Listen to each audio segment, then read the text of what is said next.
from WBBZ-TV Sports, it's time to beat the champ. Now, here are your hosts, Paul Peck and Sue Novoitsky.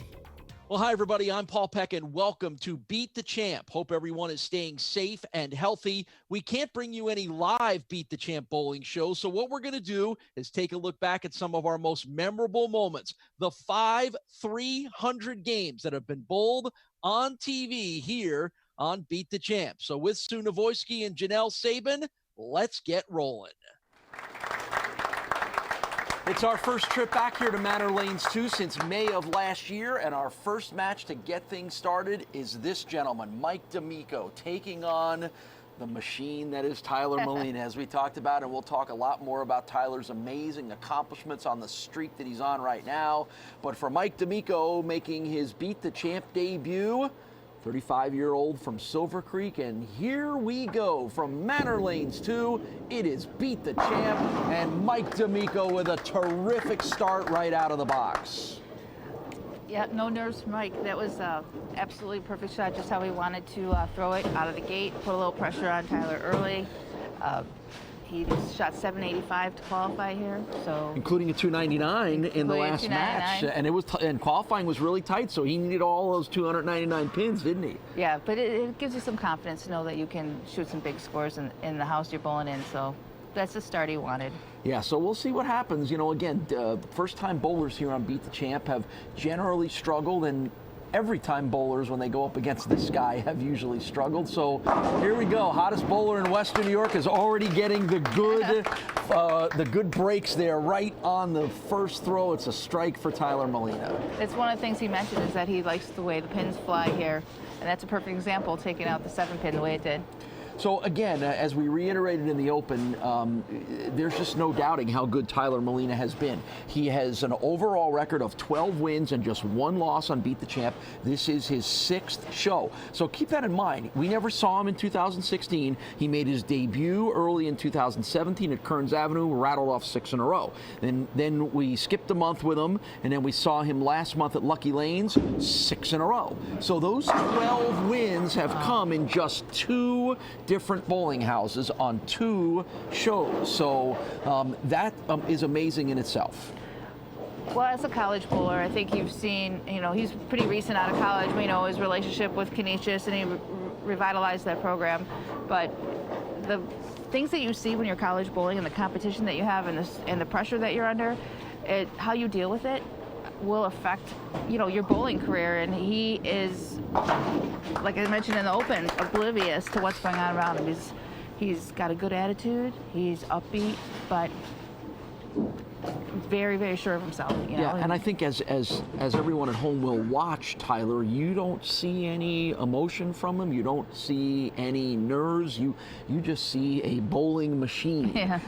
And that's the challenge for Mike D'Amico, who's an outstanding bowler in his own right and off to a great start with strikes to open things up. Now, I mentioned to you from Silver Creek, as Mike D'Amico works as a HVAC tech down there in the Silver Creek area, 35 years old. He has been bowling an awful long time, and he had that great qualifying score and has had an outstanding career himself. Bowls regularly a couple times during the week down in the Silver Creek, Fredonia, and Dunkirk area. But again, this is the first time we have seen him here on Beat the Champ.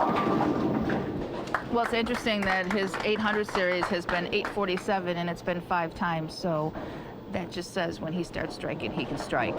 That's a lot of strikes at an 847. And that's what we're seeing already, as he has opened with 3 consecutive strikes to put the early pressure on Tyler Molina. And such is the sport of bowling. The only reason Tyler's behind is because he left a 9-pin, which of course is one of the truer taps in bowling.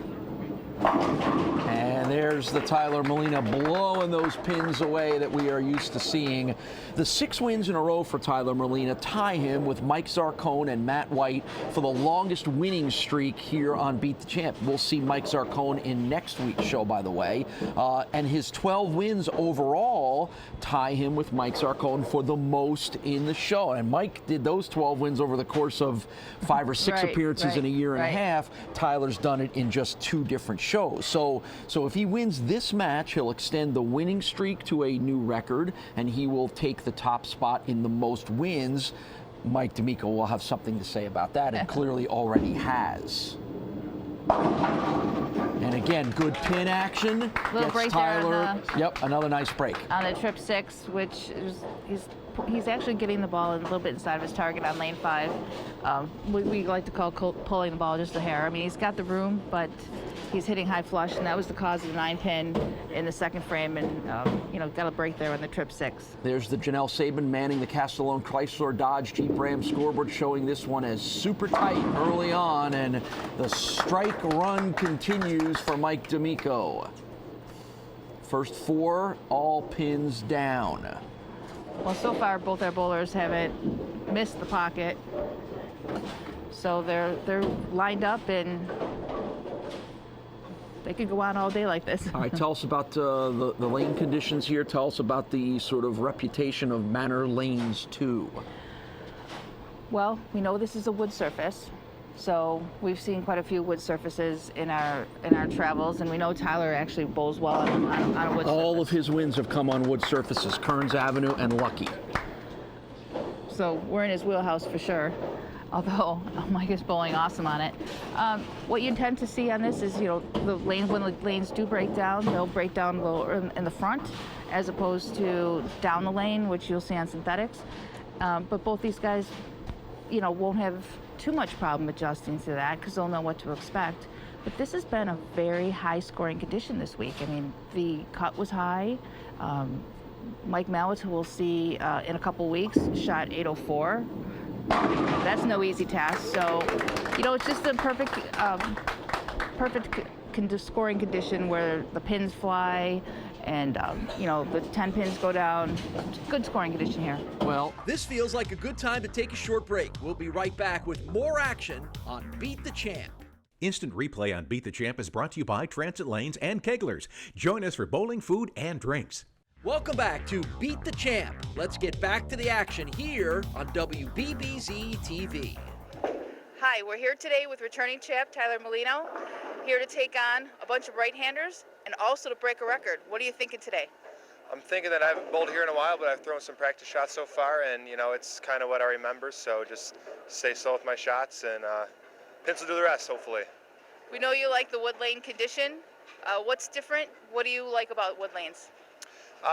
For a lefty, the lanes aren't going to break down as much, so wood lanes, a little bit of transition throughout a few games. So I think you might see that towards game 2 or 3 if I do make it that far.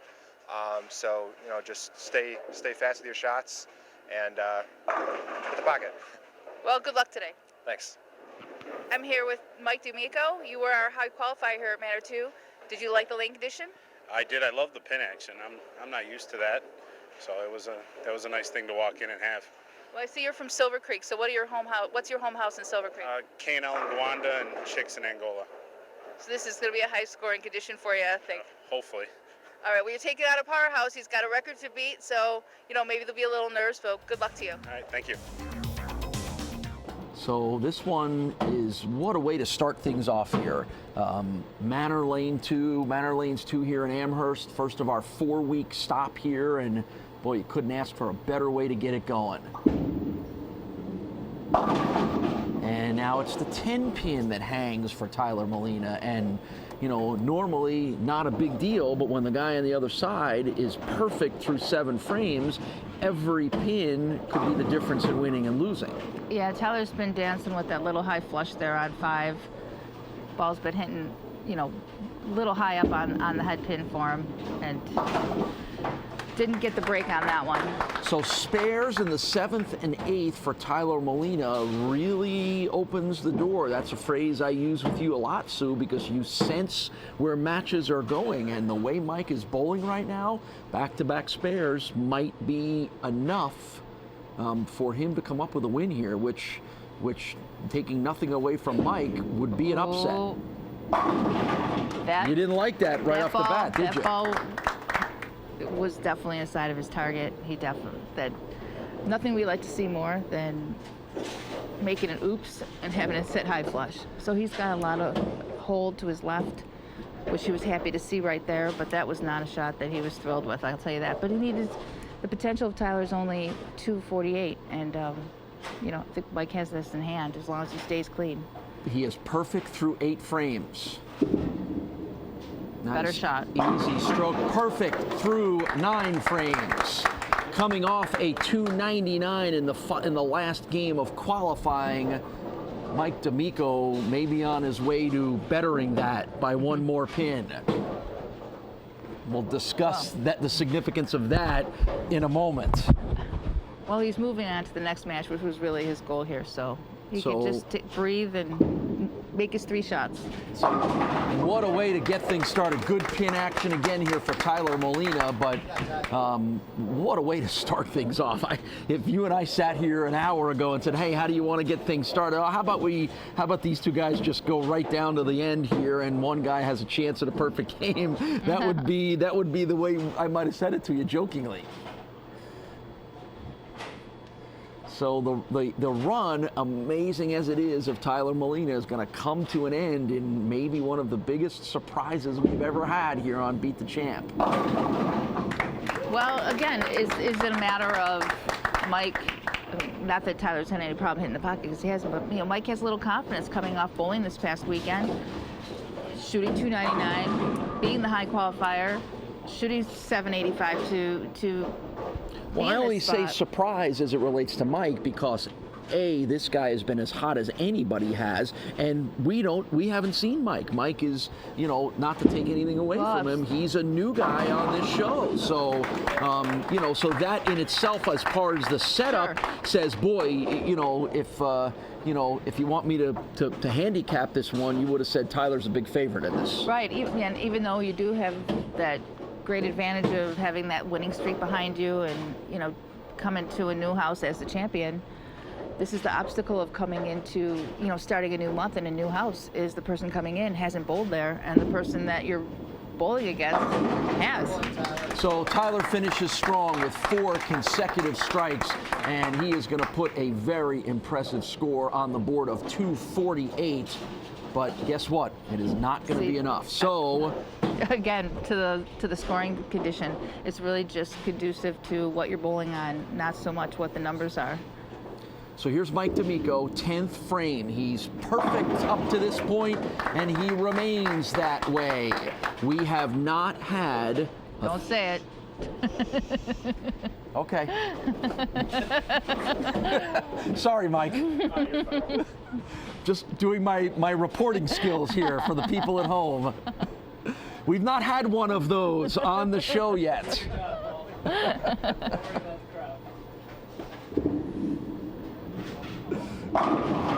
Okay, that was a little right of target, but he's got a really nice look out there. He's got a little bit of room to his right, he's got a little bit of room to his left, and all of us bowlers love to find that. All right, so here it is. We have not seen one of these on Beat the Champ, but Mike D'Amico has a chance to be the first guy to do it. It's one of the most exciting moments in sports. It's one of the greatest accomplishments in all of sports. And here it is, Mike D'Amico's chance. He's got it. It's a 300 perfect game for Mike D'Amico. Wow, that was awesome. That was fantastic, and what a way to get things started here at Manor Lanes 2. Not only does he knock off the hottest bowler in Western New York, but he does it with a perfect game. That was fantastic. That was amazing. So what did you see? What jumped out at you about the way Mike just bowled here? Well, he was cool as a cucumber, but he had the right ball. He was standing in the right place. He was lined up perfectly.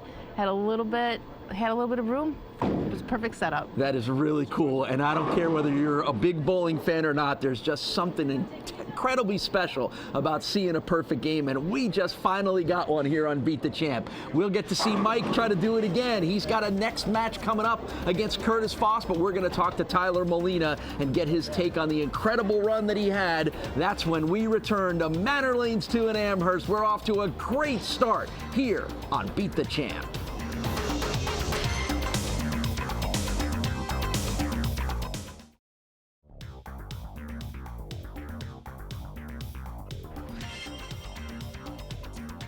first 300 game on Beat the Champ. Mike D'Amico is the guy who bowled that score. What's going through your mind that 10th frame?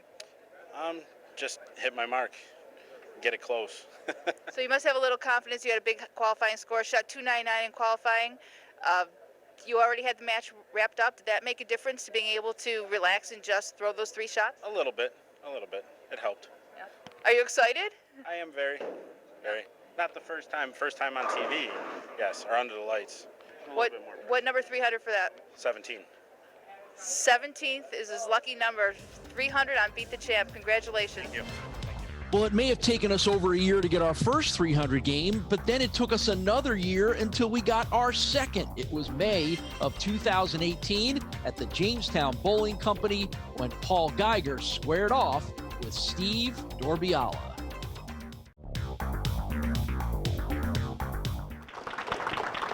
So Paul Geiger on the left side in the orange shirt will be the guy who will try to end the winning streak of Steve Dorbiala as we get things started here, week number 2 at the Jamestown Bowling Company. Paul is from Hinsdale, New York, not far away from here, 52 years old, retail store manager, and he and his wife own a couple of bowling centers down here in the Southern Tier in Bradford, PA, and in Salamanca. So even though he doesn't bowl here a lot, he is a bowling guy and is making his debut on Beat the Champ. And that's a good way to start. Good way to start. Getting used to viewing the lane from the left-hand side. Yeah. And now Steve Dorbiala, our returning champion. This is his 5th appearance on Beat the Champ, an overall record of 4 wins and 2 losses, and he's in the midst of a 4-match winning streak. So these 4 wins have been the first 4 of his career. He won the last match a couple of weeks ago at Fredonia to advance on, and then last week swept the week here in Jamestown. And he's off to a good start as well. Steve has been solid and steady. The scores have been solid and steady. How about 232, 227, and 226 in order to get Steve his 3 wins a week ago over Tom Sorsey, Joe Doxbeck, and Rusty Martin. That's pretty consistent, isn't it? It's very consistent, and again, I'm going to keep going back to his demeanor, but I mean, he faced someone like Tom Sorsey with the resume that Tom has, and he faced someone who's never made the show before, and he's faced a local guy who has a cheering section behind him, and all with the same attitude: just go up and make good shots, make good shots, make good shots. And we see where that got him. Paid off. Yep. 6-pin just would not go down there even after it got bumped. So he'll be shooting for the spare here, will Steve Dorbiala. Well, we talked a little bit about transition, and one of the advantages of left-handers is that they see less transition because there's a higher concentration of right-handers, but that's not so much today. We've seen more left-handers than normal, so we're going to see some changes going on, and how they adjust to it is going to be, an issue. I feel like at Fredonia we didn't see any lefties up until Steve maybe right towards the end, and now here this is our 3rd lefty in 4 matches. And Paul Geiger showing us that the Southpaws can get it done as well, too. 52 years old, I mentioned, for Paul, from Hinsdale, New York, a 222 average, bowls regularly 3 nights a week, and it kind of helps when you're a co-owner of a bowling center. You get to bowl as much as you want. There's Janelle Sabin and the Castellone Chrysler Dodge Jeep Ram scoreboard getting our first early look at this one. Paul's got a nice history, too, going back when he was younger, 1987 USBC team champion, 1987 Pennsylvania State Bowling Association scratch all events champion. So he's bowled at a very high level early on in his life. Well, that success is probably what gave him the wise idea to buy some bowling centers.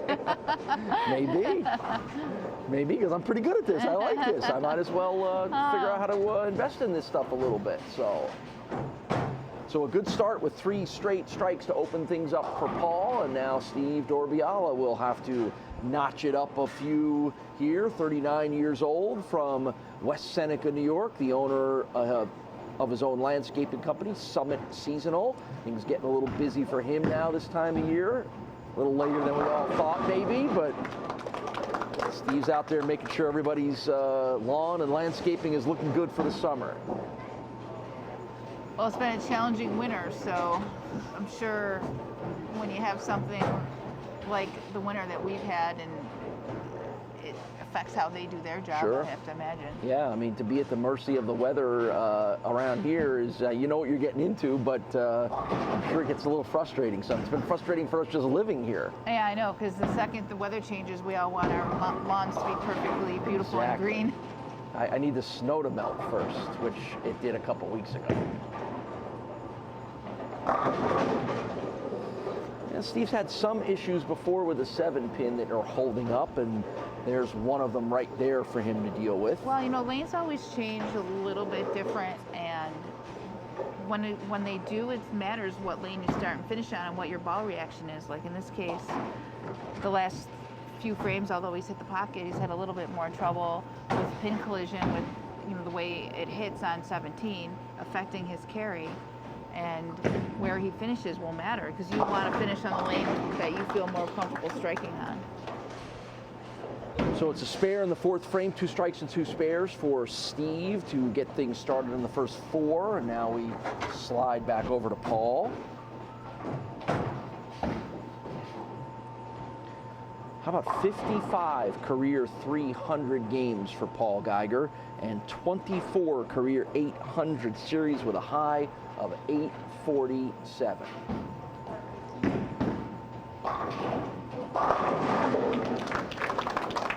And he is perfect through 4. This feels like a good time to take a short break. We'll be right back with more action on Beat the Champ. Welcome back to Beat the Champ. Let's get back to the action here on WBBZ-TV. So Steve's just got to focus on continuing to knock the pins down and hope that there's a hiccup somewhere coming from Paul Geiger. Perfect. You know, and it seems to me like when Steve's really bowling well, he's got lots of pins flying and popping up in the air and knocking those corner pins down when he needs it. Well, we talked a little bit earlier, Tom brought it to our attention that the rack's a little bit open on lane 17. So we're talking about Steve had a few breaks there that were a 7-pin or so because of the way his ball hits, because it was coming in late, and he has to compensate for that, and that's been his only issue is lane 17. And once again, speaking of good pin action, Paul got plenty of it there for an 8th consecutive strike.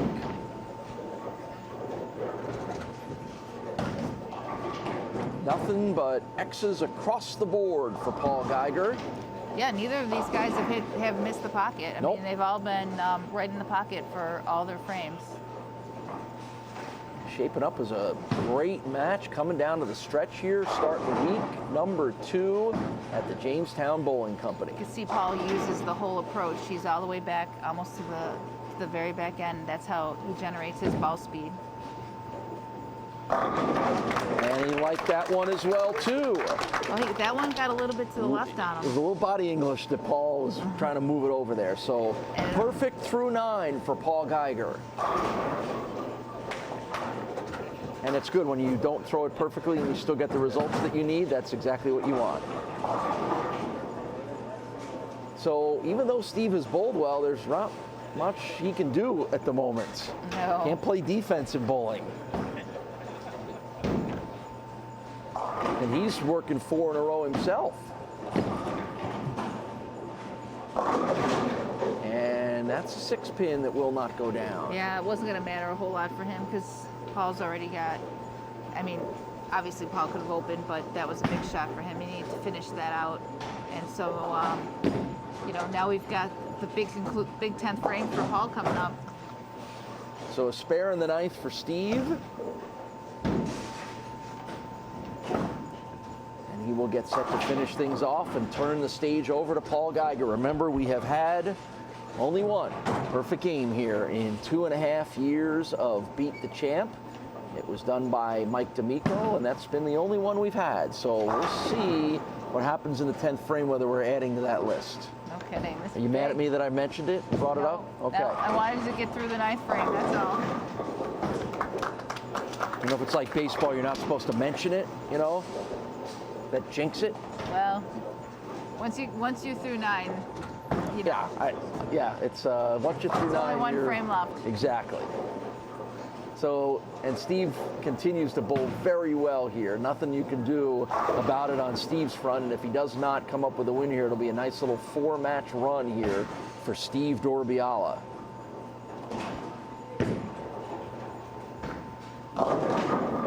And once again, good Unfortunately for pin Steve, action. Paul had him beat in the 8th frame now, so it's Yeah, not much you can do other No, than sort of no. admire your opponent and what they're doing, and now sit back and watch. And you know, hey, you get beat by a game like that. There, you know, there's nothing you can do about what it. more you can do. So final throw here for Steve Dorbiala.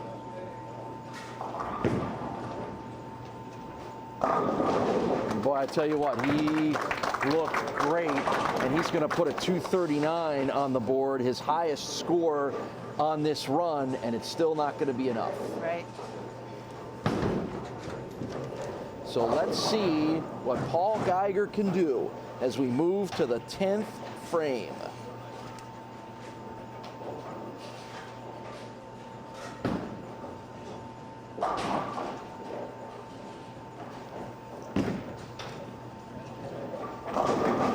And there's one. He's shaking his head a little bit, but you know, there's got to be some nerves. But what I like is that he put his hand in the ball. He took a little time up there on the approach, but when it came to going, he just went, because that's really one of the secrets. You want to take a deep breath and go. You don't want your hand being in the ball for too long, because it just swell and change your feel. You want to put your hand in the ball, take a deep breath and go. You know what you got to do. The only other 300 game that we've had here on Beat the Champ came almost exactly a year ago when Mike D'Amico did it at Manor 2 Lanes in a win over Tyler Molina. So maybe it's something about April and May on this show. Second throw of the 10th frame. Got it. And we will come down to one more for a perfect 300 game for Paul Geiger. What a debut on Beat the Champ. Regardless of what happens here, what a way to announce your entrance onto the TV show. So we'll let the sounds and the pictures tell you the story. Bowling for a 300 game.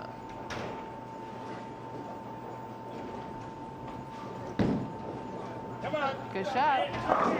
Got it!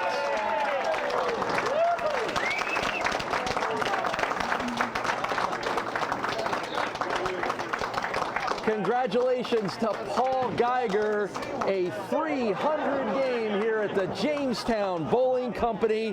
It's only the 56th of his career, but I'm pretty sure he's going to tell us it's going to be one of the more memorable ones. How about that? For the first time we've seen him bowl on this show, he goes for the perfect game. Paul Geiger with the terrific performance and the 300. What do you think? I think it was perfect. I mean, every shot right where he needed to have it. So we're going to you're going to get to talk to Steve now. What can you say, right? Well, we'll find out what Steve thinks, and we'll get you ready for Paul advancing on to match number 2. You just saw it, a perfect game here on Beat the Champ. We're back to Jamestown right after this.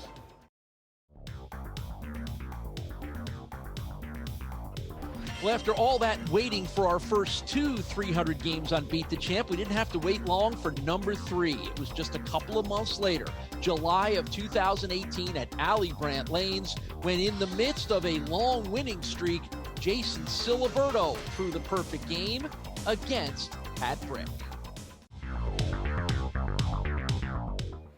I'm here on Beat the Champ with Jason Ciliberto. 2 months in a row we've seen you out here at Beat the Champ, so you must be in good form for the summer. But what I noticed here at Alley Brandt is a few more left-handers than we've seen. And I know left-handers don't like to be singled out, but what makes the difference between seeing more left-handers versus right-handers? I think it seems like shot plays out more, and that usually helps us. We like to play more direct most of the time, most lefties. And it seems like they're pretty easy, so should be. Well, Watch that's me good. shoot 170 now, though, right? Yeah, Murphy's Law, right. So, you know, I see a couple left-handers out here. Kind of make it a little more difficult for the champion coming back and, you know, maybe give you a little bit more confidence. Yeah. There are righties that bowl well here too, so it's not just lefties, but yeah, it seems nice to have all these lefties here. Well, good luck to you. I hope you're the one of the lefties that go to the top. All right, thank you. It's a pair of lefties for match number 2 as Jason Ciliberto will challenge Pat Brick. Jason has been a pretty consistent regular here on Beat the Champ. We saw him last month up at Tonawanda. We get him here again. This is his 5th appearance on the show, and we'll see whether the lefty-lefty matchup favors one of these guys over the other. So here we go, match number 2. And Jason Ciliberto gets started with a strike.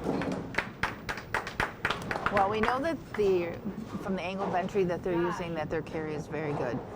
Josh struggled a little bit. He was deeper on the lane, and he didn't have, when he made a mistake, when he topped over the ball, it definitely went higher to the left of the head pin, where the angle of entry for the left-handers are completely different. They're straight up the outside of the lane.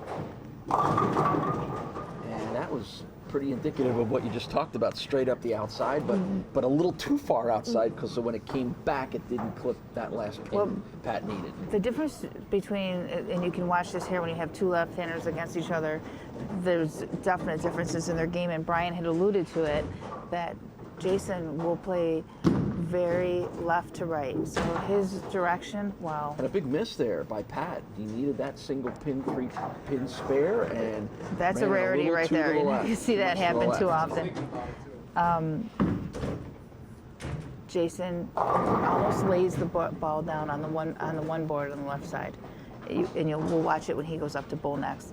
Where Pat opens up the lane just a little bit more. He hooks the ball a little bit more than Jason does, so you'll see definite differences. The last one, he missed to the left a little bit. This is a much better shot.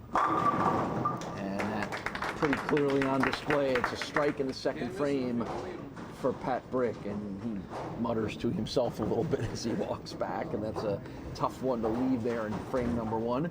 3 wins and 4 losses overall record for Jason Ciliberto, the 37-year-old from not far away in Gasport, New York, operations associate at M&T Bank. 3-4 the overall record. I mentioned second month in a row for Jason here on the show. He bowled against Dana Vojtovich in Tonawanda, bowled well, but lost 248 to 228. And of course, Jason always has a little piece of Beat the Champ history, because when we brought the show back in January of 2016 and had our very first match at the Rapids Bowling Center, the winner of that match, Jason Ciliberto. You see how far left he lines up on the lane. He almost lays the ball going over the top of the gutter. Yeah, and really crunches the body down there and sort of whips the arm. That's very much different than the way Pat throws, but it's strikes in the first 3 frames for Jason, so a good start for him. Well, when the lanes are more challenging and their carry is not quite as good, you can maybe make up for an open. On a shot like this, where the scores are high and great shot to the pocket, it's a little more difficult to make up those opens. Now that one, Pat got a little bit farther to the right and left the 7-pin, maybe a bit too much to the right. It was a pretty good shot, and honestly, he hasn't seen a 7-pin yet today, so. But as now they're both playing on the same side and you're getting more wear on the left-hand side of the lane, you're going to see little nuances, little changes now, because normally you see that a lot on the right-hand side because there's so many more right-handers, but today the left side of the lane is getting a lot more play. Does a left-hander, just because, as Brian pointed out, just by the sheer averages of it, more than likely they're bowling a right-hander. When they bowl another lefty, you have to kind of know that going into it and change your thinking a little bit?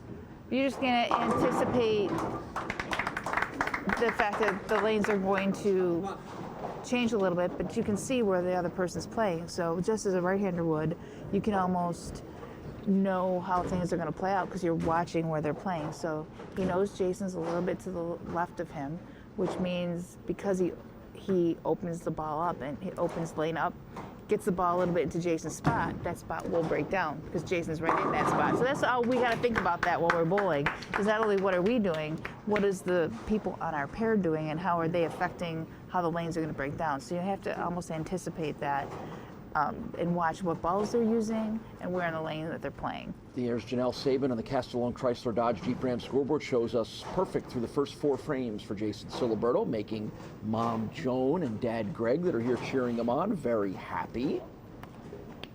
I mentioned 37 years old is Jason Ciliberto. He has been bowling since a very early age. He's been bowling for 33 of those 37 years.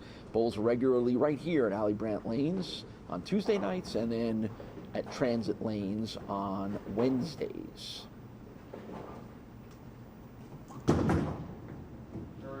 One almost hopped a little bit as he threw it, and I don't know whether what you heard there was him not happy with it, but the results were fine. This looks like a good time to take a break. We'll be back with more Beat the Champ right after this.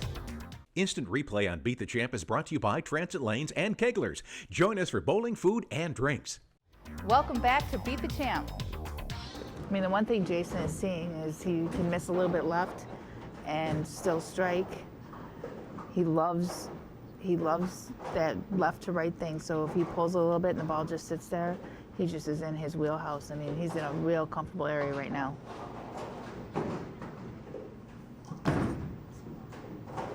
Right over the number 1 arrow, right to the pocket, all 10 pins down. It's a 6th consecutive strike for Jason Ciliberto. It's still a 41 pin advantage. It's just huge, six frames in. 2005 New York State Masters champ, 2015 Tri-City Masters champion, and a past champion of the Lockport City Tournament Scratch All Events title. So nice resume for Jason Ciliberto. 33 300 games in his career. 25 800 series. 7 in a row. That shot right there was as good as it gets. You saw that he got very low, stayed down with the shot, great follow through. And because now he's just getting loose, it's shown him he's got a lot of room on the lane. He's gonna strike. It just gets so easy to get your swing loose when that happens. 7th frame now for Pat. Also a great shot right there. Doing what he can to keep the heat on if Jason slips up. Don't forget, next month we're going to move to the Rapids Bowling Center, not all that far away from here in Niagara County and Niagara Falls. And the top qualifier in the round of 24 wins a television valued at $500 from Dirt Cheap TV. There you see, it's perfect through 7 for Ciliberto on the Castellone scoreboard.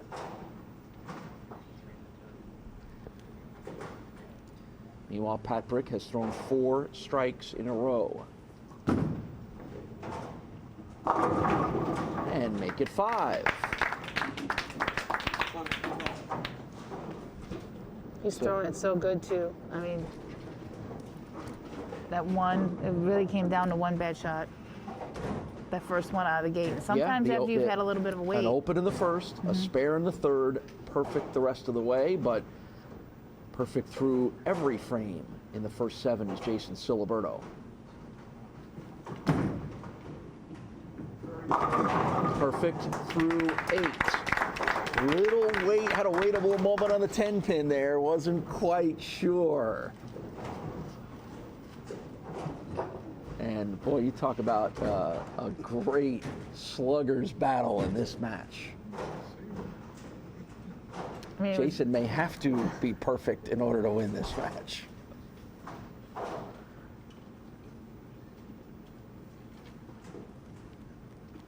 See the focus, determination on Jason Ciliberto's face.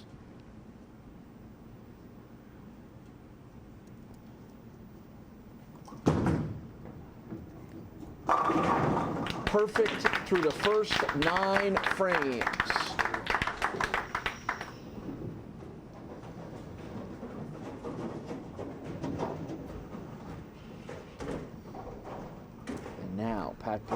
He's thrown 5 strikes in a row himself. Well, at this point, he's just going through the motions to get out of Jason's way because, you know, Jason's looking for that 300.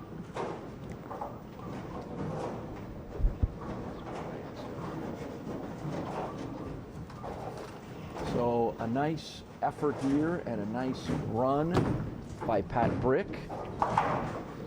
It's not going to be enough, but not much you can do when the other guy is knocking everything down. A little shake of the hands there from Pat Brick to Jason Ciliberto. And Pat will finish things out here.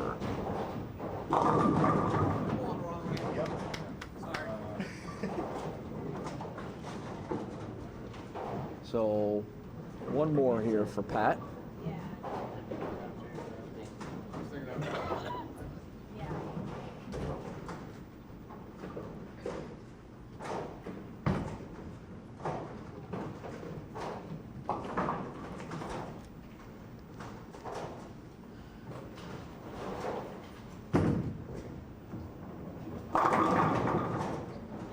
Boy, that looked like a pendulum swinging back and forth there, and it wouldn't go down.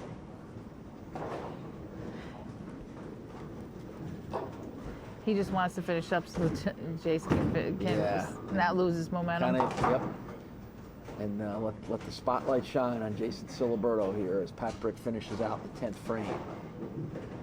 So it's going to be a 1-win, 1-loss appearance here at Alley Brandt Lanes for Pat Brick. And his final score goes up on the board as a 227. Respectable, good, just not going to be enough. So 10th frame now for Jason Ciliberto. Trying to become just the 3rd Beat the Champ bowler to throw a perfect game here on the show.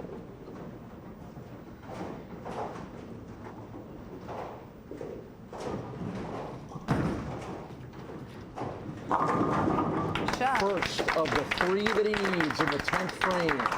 Mike D'Amico did it in May of 2017 at Manor Two Lanes. Paul Geiger did it in Jamestown just this past May. Those have been our 2 300 games here on Beat the Champ.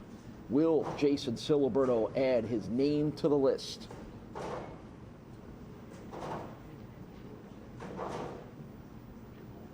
It's the 2nd roll of the 10th frame.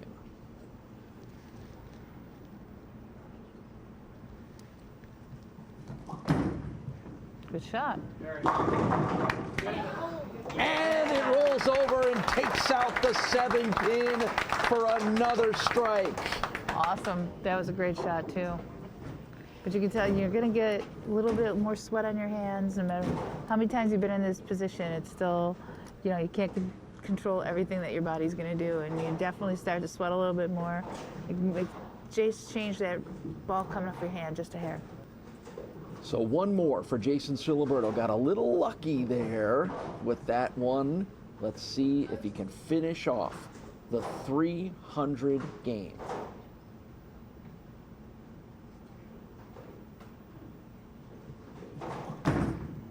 Good shot. There it is.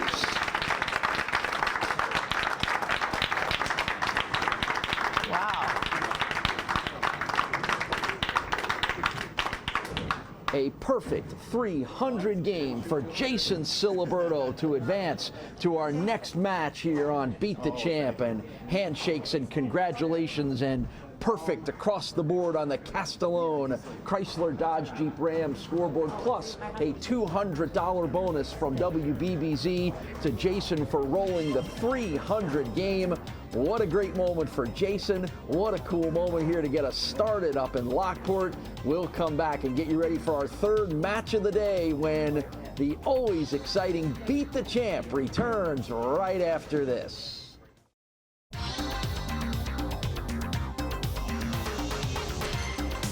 We'll let the pictures and the sounds tell the story. Wow. Chance for a 300 game for Chuck Jagosinski. There it is.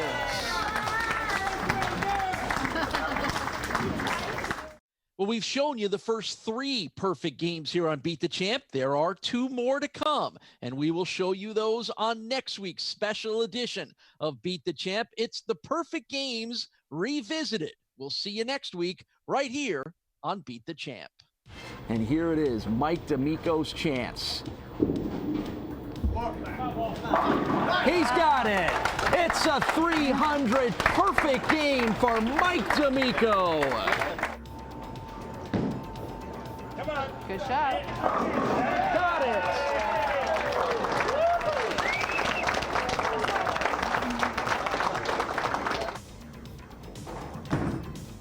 Good shot. There it is.